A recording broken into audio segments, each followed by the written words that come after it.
got one that can see.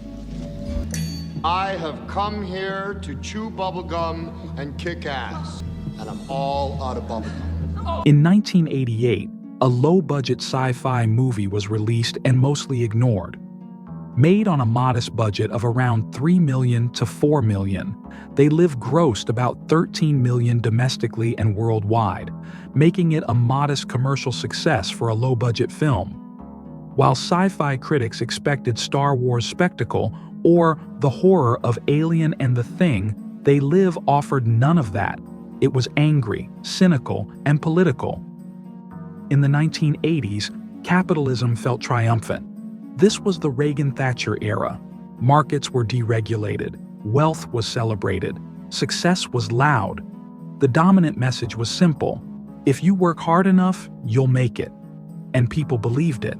Mainly inspired by Ronald Reagan's conservative revolution, there was a great deal of obsession with greed and making a lot of money, and some of the values that I grew up with had been pushed aside. So I decided to scream out in the middle of the night and make a statement about that. And They Live is partially a political statement, it's partially a tract on the world that we live in today. And if you watch They Live in your childhood, you probably remember it as a weird alien movie. But the aliens were never the point. They were a metaphor for systems that don't need violence because they have consent. In the film, control doesn't look brutal. It looks clean, familiar, comfortable. No chains, no prisons. Just messages telling you what to want, what to buy, what to believe. Sounds familiar? Today, it feels less like fiction and more like a mirror. They Live wasn't about aliens. It was about what happens when truth becomes uncomfortable and illusion becomes easier. Basically, what our spin on the story was that all the aliens are members of the upper class, the rich, and they're slowly exploiting the middle class, and everybody's becoming poorer. And everything we think about buying cars and having pools and condos and all the things that everybody strives for in America basically are created by this race of inhuman creatures that really just want to exploit us like a third world. The name of the main character, John Nada, in They Live, was chosen deliberately by director John Carpenter.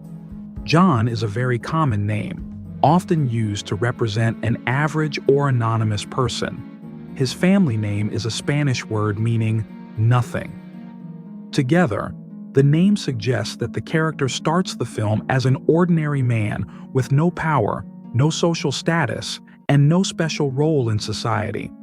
Carpenter wanted the main character to represent a working-class everyman, not a traditional hero.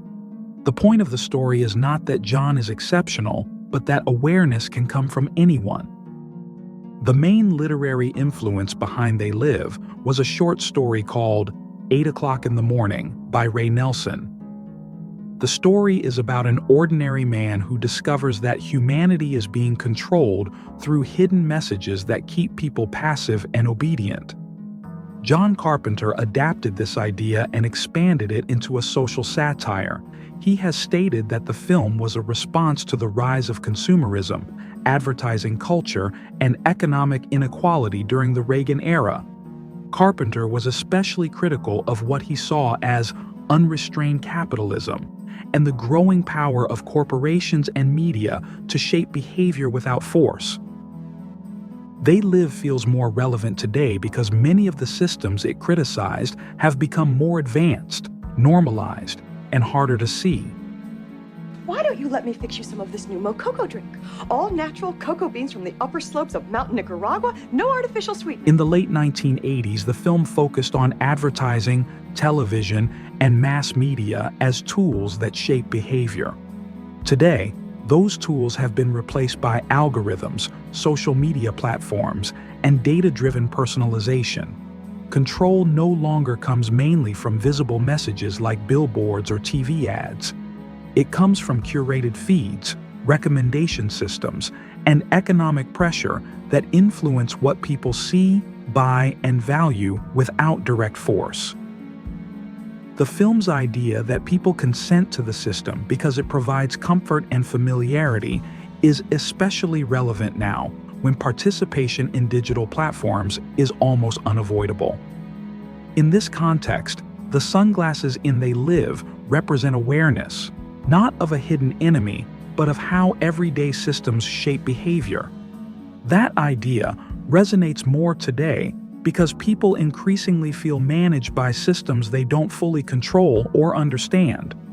What once felt exaggerated in 1988 now feels closer to daily experience, which is why the film has gained new relevance over time. And as a matter of fact, right now, it's even more true than it was then. We are manipulated by a lot of media around us. We are consumed by consumerism. And as you can see, the recent events in this country, they are still among us. They do live, indeed. Did you watch They Live? What did you think of this movie? Don't forget to leave your thoughts in the comments.